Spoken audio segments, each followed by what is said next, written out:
Hi everyone, welcome back to the part 2 of how to create a standard paniculata hydrangea from a bush, okay? So when you look at this, you would think, okay, how could you turn this bush into a standard tree with a single stem? And this is the canopy right here of the single stem hydrangea tree to look like this, right?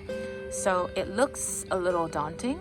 So if you haven't seen the part 1 yet, please do check out the links below so you can watch that first before you attempt to do this second part. Okay, so when you're looking at a bush like this, I hope you can see this, but I'm going to try my best to show you. So if you're looking at the bush from the bottom up like this, you can see I've got some stems like this one that goes on an angle, but I have one here. Do you see the stem right here? I'm going to move the mulch back so you can see it better. Looking from this angle, you can clearly see that this is probably the best stem for me to choose to pick as the main stem for my hydrangea tree, right? So number one reason, it's got a single stem that comes directly from the root ball, and it also has the longest length, right? So you want the longest length, and as I said before, the longer the length of the stem that you've chosen to be your tree, the better it will be, because as the tree matures, the length of the main trunk will not grow longer, but what does grow is the diameter of that trunk. So it does grow bigger, but the length does not. So you want to still choose a single stem with the longest sort of length possible, okay? So at this point, once you selected the longest branch, what you can do is take your scissors or shears and cut the rest, all the other stems, all the way down to the ground, and only keep this single stem. Take a stake, stake everything up, and that will become your standard tree for next year, right? So instead of doing that, I'm going to show you another way to do this so that you can keep both the rest of the stems and still have the single standard, so then you end up with two, a standard and the bush, okay? So here's the full view of the bush again. There's the bush. So what I'm going to do now is I'm going to dig the entire bush up and then just kind of study the stem that I've chosen to be the standard, and just to see how much of the root ball it's still going to be attached to that stem. Because remember, my main goal is to create two.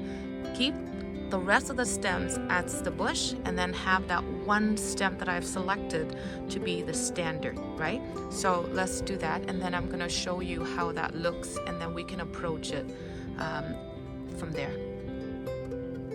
So what I was just doing now is just to kind of move away some of the soil surrounding the part of the plant, so I can see how much of the root I can salvage, right? Because the stem that I've chosen to be my standard, this is the stem right here, and I want to take as much of the root ball as possible so it's got better chance of surviving on its own, right? Actually, while you're at it, you could actually divide this as well. So maybe I will attempt to show you something else. So I'm just gonna cut it smaller into two pieces.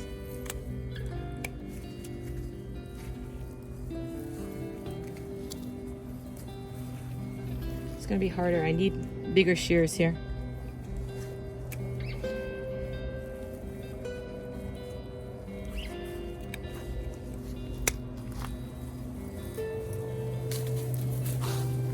There. So I've actually just split it in half, and you don't want to cut the root at this point. You just want to gently tease it out so that you can keep as much of the root ball as possible attached to that plant. So as you can see, what I did was I kind of cut a little bit of the plant, and I actually pull the two pieces apart, right? So I actually now have two plants. So this is one plant right here that I could plant it and let that become a bush, right? And then this one is the one that has the stem that I want it to be the standard, okay? So now I'm going to show you what I'm going to do next. While I'm waiting to turn this into a standard hydrangea, I actually took a bucket of water and fill it up and put the entire root ball of that into the water while it's waiting for me to start working with it, right? Because you don't want the root ball to dry out, and that could harm and decrease the possibility of it surviving. So I did that, and I'm going to show you what I'm going to do next. Okay, I'm going to take this and plant it back in the same space, okay? And that will be the bush.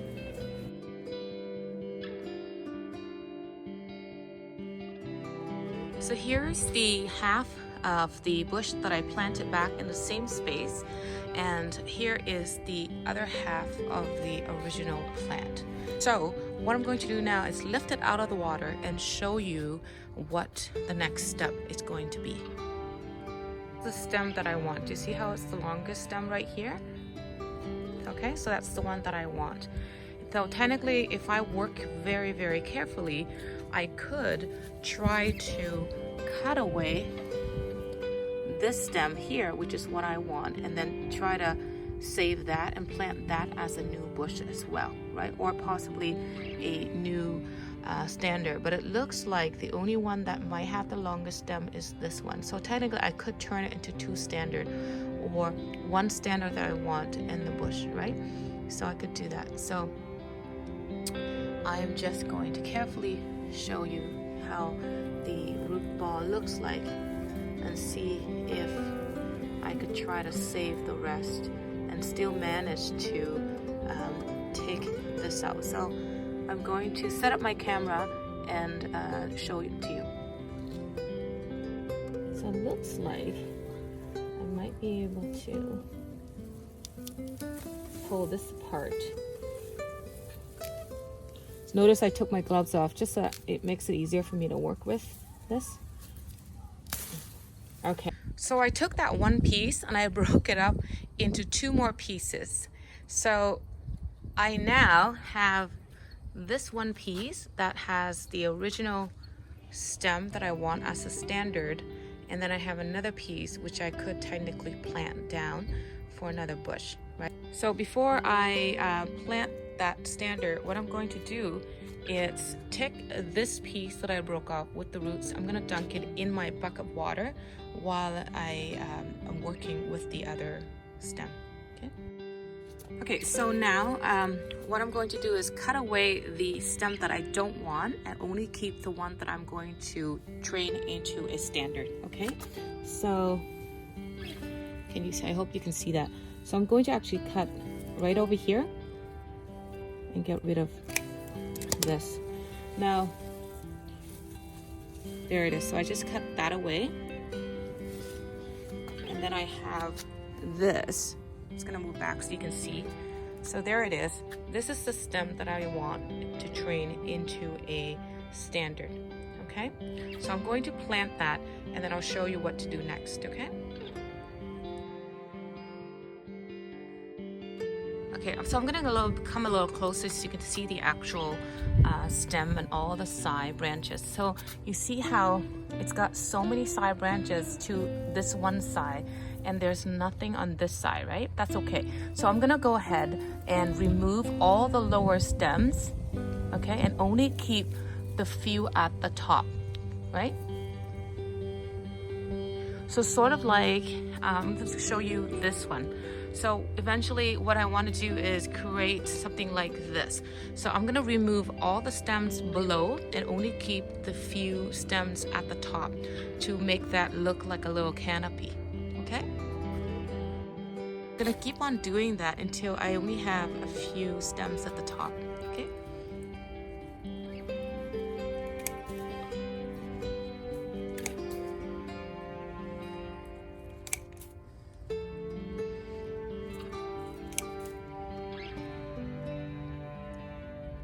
There, I think I'm happy with that. Right. What I'm going to do now is take a stake and stake that up right, okay, and tie it to the stake.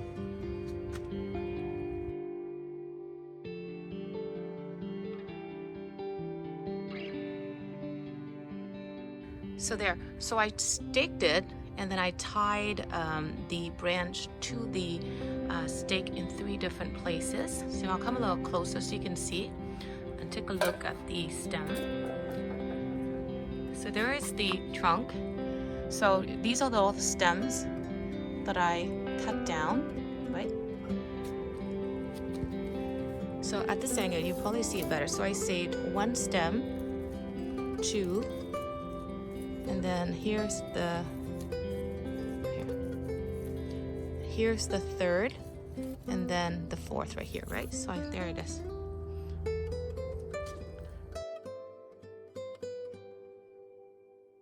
Okay, so I planted the last piece and I made it into a stander. Do you see that? There it is. So I don't have another stake, so I haven't been able to stake it back up yet, but I'm gonna do that as soon as I'm able to go to the store and grab one and stake it up and tie it to the stake. So what I'm going to do now at the end is I'm actually going to cut the blooms off. And the reason why I do that in this second part of the video is because I have just sort of broke this one plant and made it into 3 different plants, and I've put a lot of stress on the plant by digging everything up. So to help it along, what I'm going to do is I'm going to come along and actually cut all of the flowers off right at the base. So I'm going to show you that here. Do you see where the flowers ended right there? So I'm just gonna do the same for all of these. Okay, I'm gonna just cut it right below. Can you see that?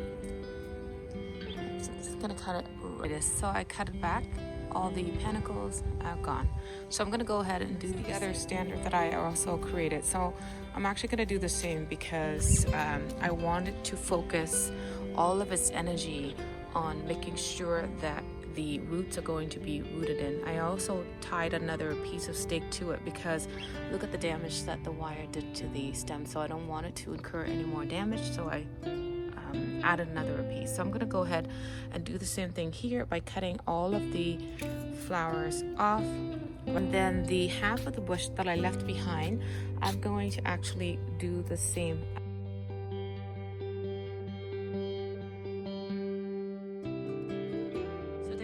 I just finished cutting back all of the panicles. So like I said before, there's a lot of stress that I put on this plant. The roots are not going to be able to uptake enough water and nutrients to support all of the panicles. So by cutting off all of the flowers, the panicles, you're going to help it just to maintain the leaves and not have to worry about keeping those flowers alive. Following spring, this is what you can expect from the standard hydrangea that you just created. So you can see that the 4 stems that were left behind stand out more side stems, making this canopy a lot bushier. So let me come a little bit closer so you can see the remnants that's left behind from the cuts that I made. So there was a cut here that I made, and then here as well, right? So those were the 4 cuts that I made this past spring when the buds started showing up. So basically, everything below the canopy you remove, anything above you will keep so that the canopy will be bushier. So anyway, I want to thank you so much for watching this video. And if you haven't seen the part 1 of the video, please click on the link to watch that. And if you haven't subscribed already, please do subscribe for more videos. And again, I hope to see you next time. Have a wonderful day or night wherever you are in the world. Bye-bye now.